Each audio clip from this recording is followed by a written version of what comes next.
ಹೋಗು. ಇವತ್ತೇನ್ ಮಾಡಿದ್ನು ಈ ಪಾಪಿ ಮುಂಡೆ ಮಗ? ಸಾಕ್, ಸುಮ್ನೆ ಇರಮ್ಮ. ಇನ್ನು ಎಷ್ಟು ಜನರನ್ನ ಆಯ್ತು, ಸುಮ್ನೆ ಇರಮ್ಮ. ಅವ್ರವ್ರ ಹೊಟ್ಟೆ ಉರ್ಸೋದು. ಸತ್ಯ, ನಿನ್ ತಮ್ಮ ಏನ್ ಮಾಡಿದಾನೆ ಗೊತ್ತಾ? ಅದಂಕೊಂಡು ಕೂತ್ಕೊಂಡ್ರು. ದಿನ ಏನಾದ್ರೂ ಒಂದ್ ಗೋಳು ಇದ್ದೇ ಇರುತ್ತೆ ನಿಮ್ದು. ಬಾಯ್ ಮುಚ್ಚಮ್ಮ. ಯಾಕೋ ಬಾಯ್ ಮುಚ್ಚಲಿ?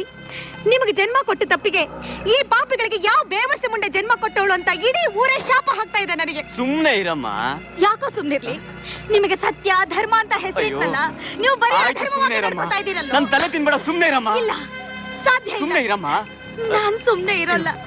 ಯಾವ ಗಳಗಲಿ ಈ ಪಾಪಿ ಕಣ್ಣುಗಳಿಂದ ಏನೇನ್ ನೋಡ್ಬೇಕು? ಕಾಲ್ ಮುಗಿತೀನಿ, ಬಾಯಿ ಮುಚ್ಕೊಂಡಿರಮ್ಮ. ಬಾಯಿ ಮುಚ್ಕೊಂಡಿರೋ. ಆಯ್ತಮ್ಮ, ಆಯ್ತು. ಇನ್ನ ತಲೆ ಈ ಪಾಪಿ ಜನ್ಮ ಇಟ್ಕೊಂಡು ನಾನಿರೋದಿಲ್ಲ. ನನ್ನ ಸಾಯಿಸ್ಬಿಡ್ರು. ಸಾಯಿಸ್ಬಿಡಿ. ನಿನ್ ಕೈ ಮುಗಿತೀನಿ, ಸುಮ್ನೆ ಇರಮ್ಮ. ನೀವು ಇದೇ ರೀತಿ ನಡ್ಕೊತಾ ಇದ್ರೆ ನಿಮ್ಗಳನ್ನ ಒಂದಲ್ಲ ಒಂದ್ ದಿವಸ ಯಾರಾದ್ರೂ ಎತ್ತು ಬಿಡ್ತಾರೆ. ಏನಂದೆ?